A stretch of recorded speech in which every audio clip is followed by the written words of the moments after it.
Hi class, this is chapter 2 from Entrepreneurship class, and let's start right away.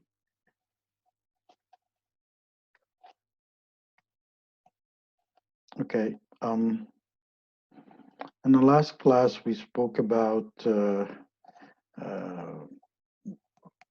an entrepreneurship as a person. Now in this chapter we'll talk more about the entrepreneurship as a corporate, what it means for an entrepreneur. So this is whether you interest in the corporate entrepreneurship is there is an interest. We said in the early classes that there is two type of entrepreneurship, and this is an individual that was an individual entrepreneurship, but there is management are more interested now to take on to entrepreneurship. So there is because there is an interest in the corporate entrepreneurship. Uh, an increased social interest of doing your own thing. And the reason because there were some cases where, for example, Steve Jobs was working for a Xerox and he didn't like the situation. He walked out and opened his own company. So there is an interest and pressure on companies to do your own thing. So the corporates trying to open some kind of a windows for entrepreneurship. The entrepreneurship spirit is critical for innovation and growth. So if a company wants to grow or invent new things and keep surviving, the entrepreneurship is could be one of the main critical issues that they need to um, uh, take care of it. And also there is a hyper competition forces focus on a product, productivities, and costs. So everybody trying to lower the cost, everybody trying to be more productive and have a better product. So you need to have some kind of an entrepreneurship that to do such thing. So developing corporate entrepreneurship helps overcoming the resistance or to flexibilities, resistance to growth, and resistance to diversification. Entrepreneurial consists of four elements. First, for the new business venture, organization and innovationness, or and self-renewal and proactive. So these are kind of things that a corporation would like to have these kind of characteristics. They want to be venturing in a new business or a new countries, or they want to more become innovative, and they want to do some self-renewal. Becomes like Nokia did many times, on went to so many stages. When they stopped being entrepreneurial approach, they really went out of the business for mobile, but they're still on the servers are there. And proactive, they want to be very proactive in the market. So this is the issues why companies are interested in these four elements. The strategic orientation and commitment to opportunity. Now you see every company, they usually have this strategy plan, and in their strategy plan, they would show some kind of commitment to opportunities, and every company will be kind of focused on their strategy plan and strategic approach. So part of their would be, commitment to opportunity, and to opportunity comes in with the entrepreneurship spirit. Both entrepreneurship and strategy have important implication for the performance of the firm. As we said, companies needs to be more uh, proactive, more competitive in many fields, So they need to come up with the new ideas to be better than others. And also, they need to stick with their strategy also. The strategic orientation are those factors that are inputs into formulation of the firm strategy. What does that mean? In the entrepreneurial management, is it driven by opportunity and not resources? Resources do not constrain entrepreneurial managed firm. In a way, we said in the last class that an entrepreneur, he doesn't look at how um, whether he have the resources or not. He looks at the fact that does he have access to resources, and that's what makes a difference between a non-entrepreneur and an entrepreneur. And this is also has same thing in a company wise, in a corporate wise.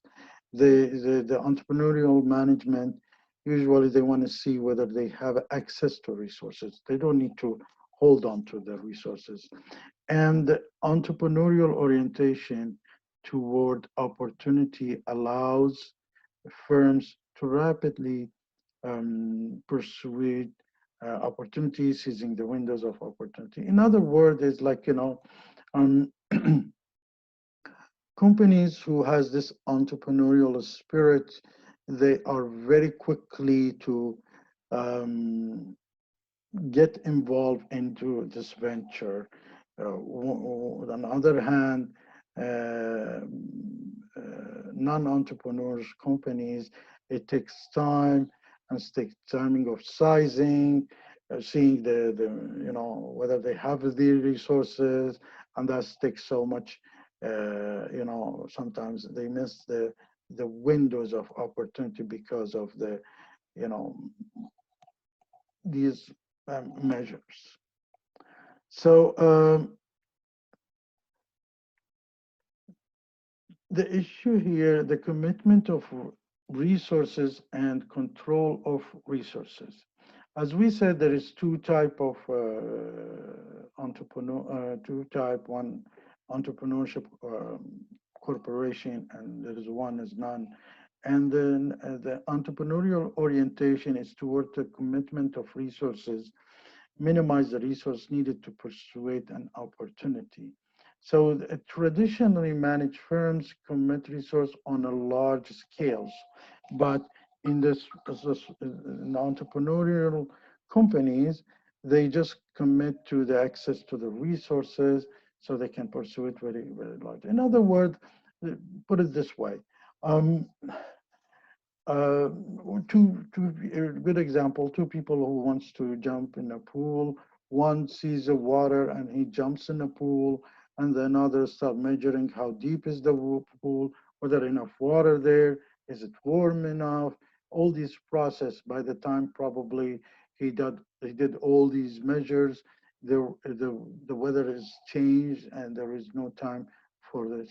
So that's the difference between an entrepreneurial and non-entrepreneurial. The entrepreneurial usually, once they see the resources, access to the resources, they will do, they will jump on the opportunity. So entrepreneurial managed firms are less concerned about the ownership of resources, just like the individual entrepreneur. They just want to have access to the other resources. They don't care about whether they own these resources or not. Um, in the traditionally managed firms focus on the ownership and accumulating of resources. So the traditional one, usually they say, okay, we need to have enough funds, we need to have enough resources. They get everything ready before they start. In the corporation, on entrepreneurial spirit, without them, they start and then they get things as ready as long as they have access to these resources. So this is the main difference that you want to see, you would see different between these two type of organization. Now, it's with entrepreneurial corporation, um, it's also there is a management structure is different. and the reward philosophy also is different. So an entrepreneurial orientation toward management structure is organic with a few layers and many communication channels. If you walk into a company and you see there is very strict communication channels, and for a process of approval, it takes longer time or more process there for an approval, then you know this is not an entrepreneurial one. But if you see that there is so many communication channels and they can get an approval very quickly, this is where they have implemented the spirit of entrepreneurship. So a traditional managed firm structure is suited for internal efficiency of allocating control resources. In other words, the company who does not have an entrepreneurial spirit, they work on based on the efficiencies, and they look at very traditional way of communication. Entrepreneurial managed firms focus on pursuing opportunity representing the new value of the firm. So they have an entrepreneurial philosophy toward the reward. The way they look at the reward, they don't look at access to the resources. They look at the process of the person who's doing this entrepreneurship.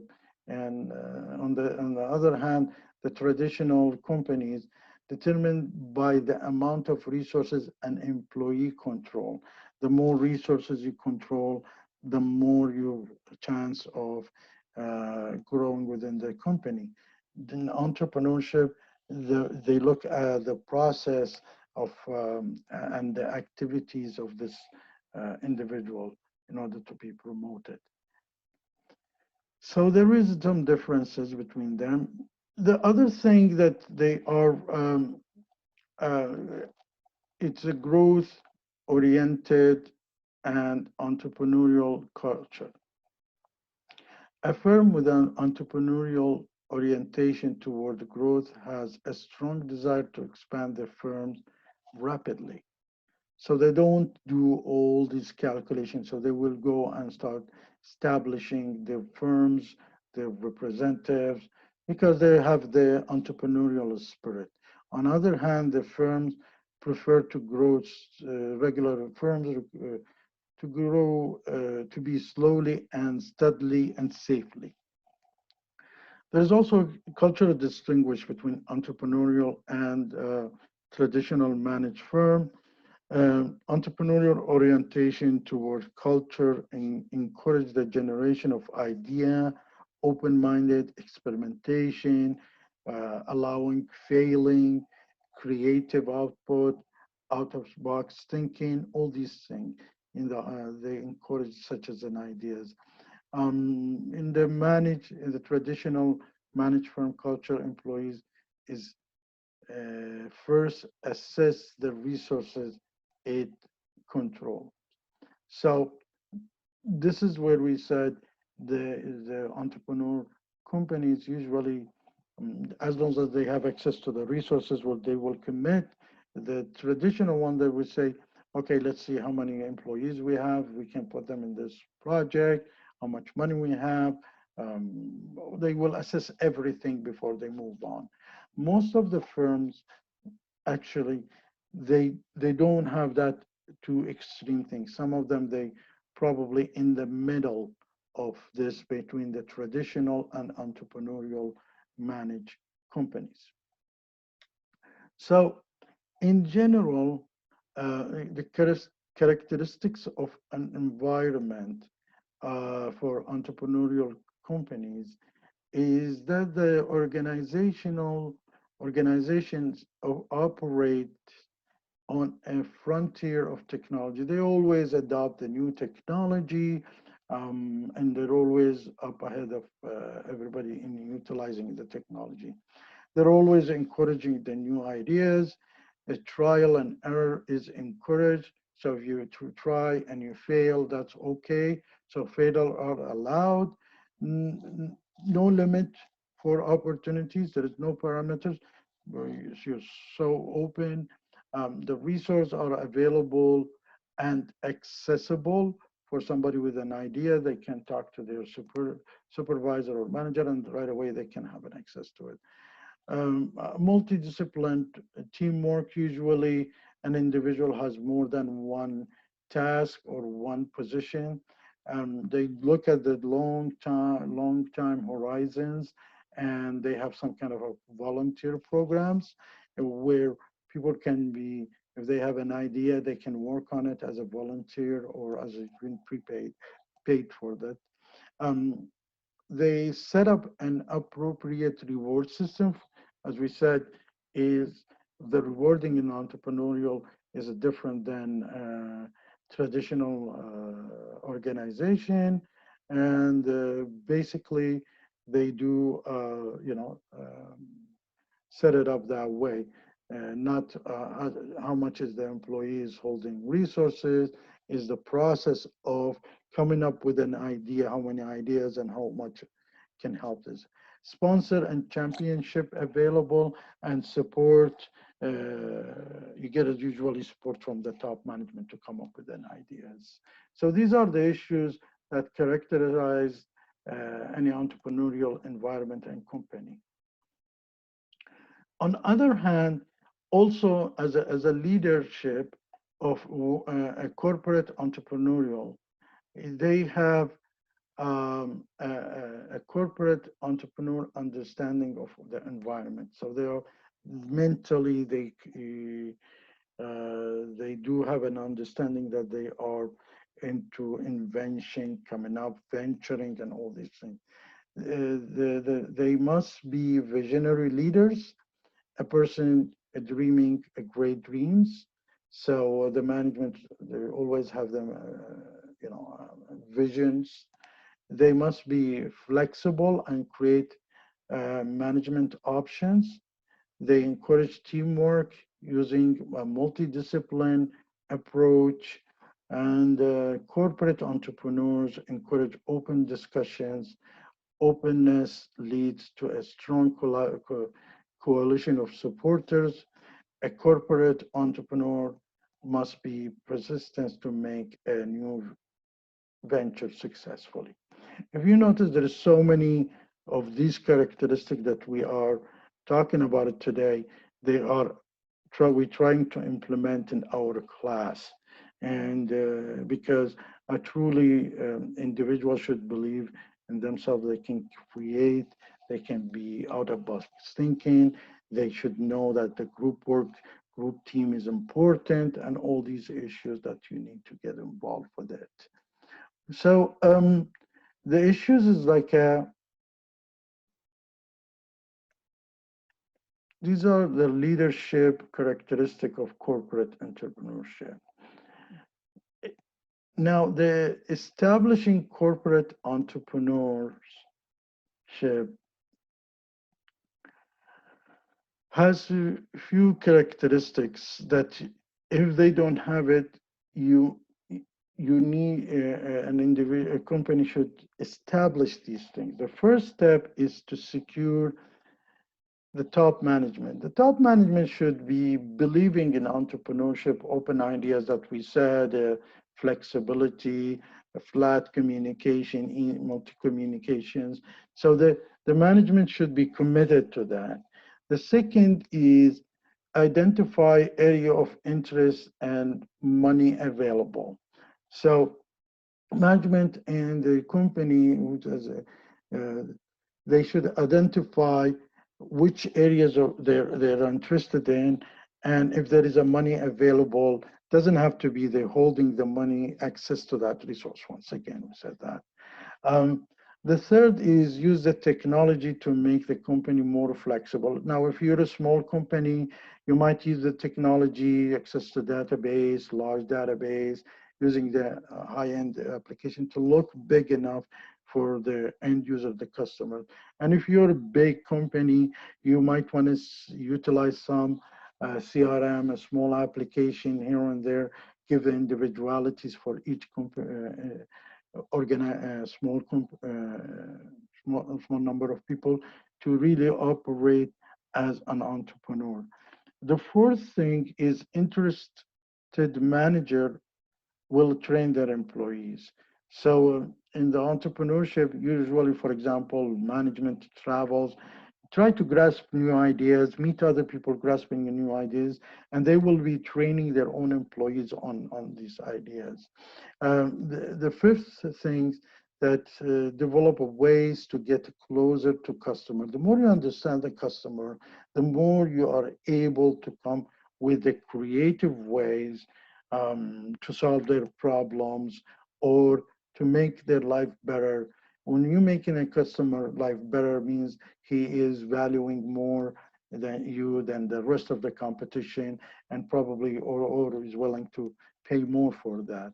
The sixth is learn to be more productive with the fewer resources.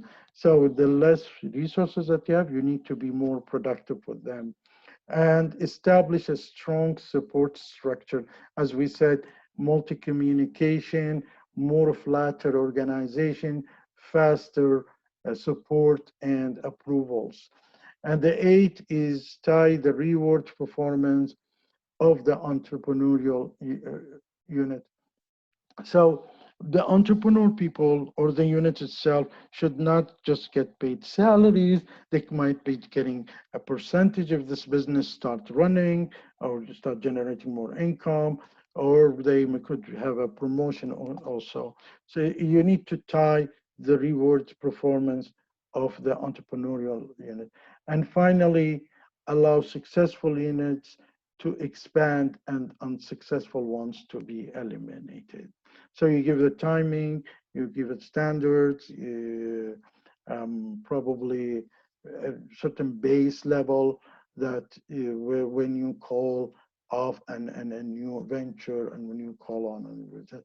These are the things that a corporation should maintain or start getting them in that. So entrepreneurship doesn't have to be you starting a business. You might be joining a company that they have the spirit of entrepreneurship and they try to expand these businesses also. That would be probably as a startup, very good idea for you to start with a companies with such a spirit. Now, problems and successful efforts. One study found a new venture start within a corporation performs worse than those started independently. And it's very well known why is that. It's because in corporation, you're still gonna need at least approval, and the approval might take time, need some resources. So individual can be very flexible to do this, their own entrepreneurship venture. Reason include, as we said, reason include the long on corporations' lack of long-term commitment also, a lack of freedom, as we said, to make a decision and a constrained environment that you have. So there are successful implemented corporate entrepreneurship. There is stories like a 3M, when they came up with this stick, but it took so long to get approval. They posted, something like, stick it and post it, something like this. But it took them longer because they are part of the corporation and took time to get the approval. And you will learn your ways of how you run your business within the organization. For example, when I have I always used an approach when I'm within the organization and trying to push some product or a service or a way of using it.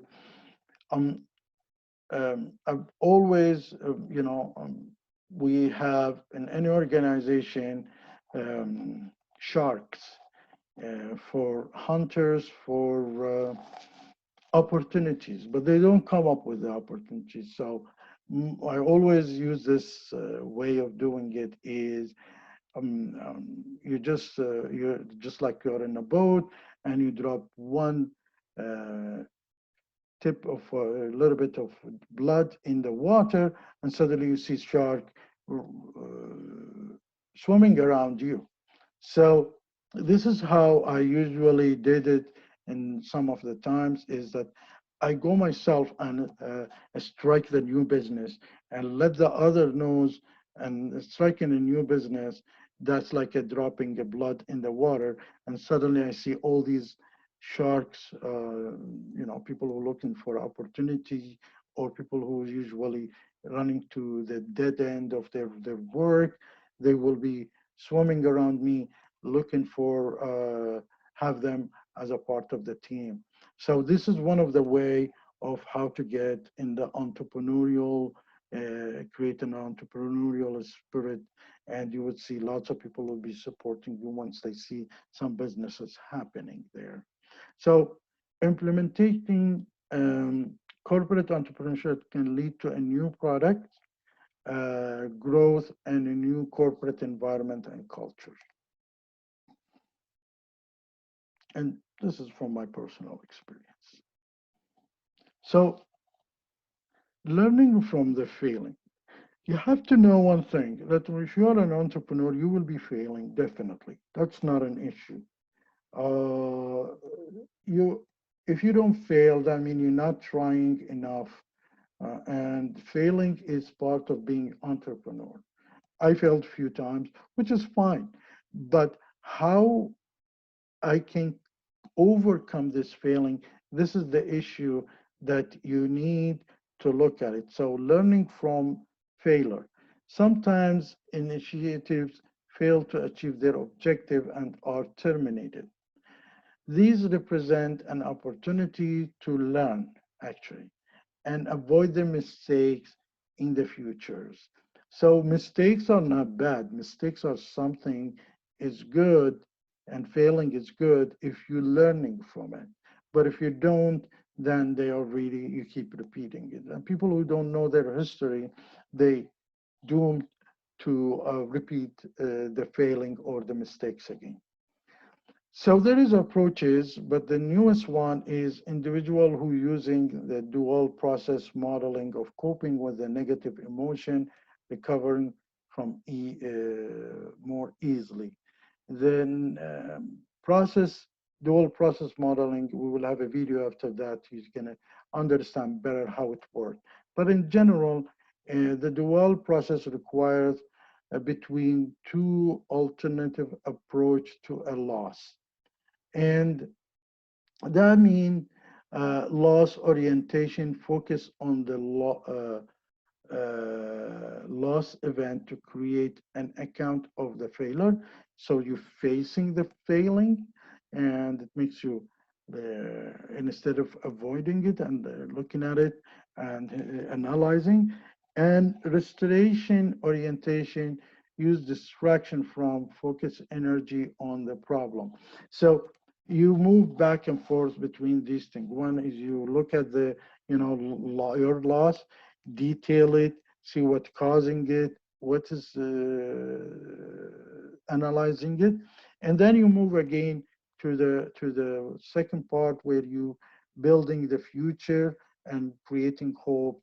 And it's a dual process. This is what you call a dual process. And the practical implications for of the dual process is knowledge that the feeling of loss are normally made reduce feeling of shame and embarrassing. So if you say, well, I lost in that, and you can expose it, then you will feel less shame and less embarrassed from that, because this is makes it easier for you to face the loss before, because it is things that we learn from history, usually from our losses. And realizing the psychological, the physical and physiological outcome caused by the loss or symptoms can reduce the secondary source of stress and assist at the choice of treatment. So if these things, because you lost, there is people are walking away from you, this is the symptom of loss, and it's not they should not be affecting way of your thinking. If some investors are taking their money back, this is the symptoms of the loss. And that if you look at it this way, uh, it will help you to look at it, say, okay, so next time when I'm being successful, there is more people will come around me. There is more resources will be available from me. So you need to separate the loss itself from the symptom itself. And there is a process of recovering from the failure is to learn which offers some comfort that the feeling of loss will soon diminish. So the more you're facing and the more you're working with this dual approach, the more this feeling of loss will go away. And you should be believing in that. And or as a company should believe in that also. It doesn't matter whether corporate or individual entrepreneur. The recovery and learning process can be enhanced by use of a dual process model of coping with the negative emotion. So, uh, dual process is you coping with the negative things because you see there's two part. If you lose in one venture, once you start saying you give yourself feeling sorry and you sit and don't do anything, and the second thing you start feeling that you're not going to be accomplishing things. But if you're moving back and forth and trying to create an account for the loss and separate the symptom from the loss itself, you start exposing these things and being less embarrassment and creating a hope. Then you're taking away coping with the negative emotion is there. I guess the video would probably will explain it more in the psychological part of it than in the business, but it's true about the business also. So recovery from loss offer an opportunity to learn more about entrepreneurship. So don't look at the loss as something that will stop you or put you in a negative. It's more things that you learn from earlier failures. And this is probably end of the chapter 2. On the next class, we'll be talking about chapter 3. So I hope you have a good time, and we'll continue with this. Bye for now.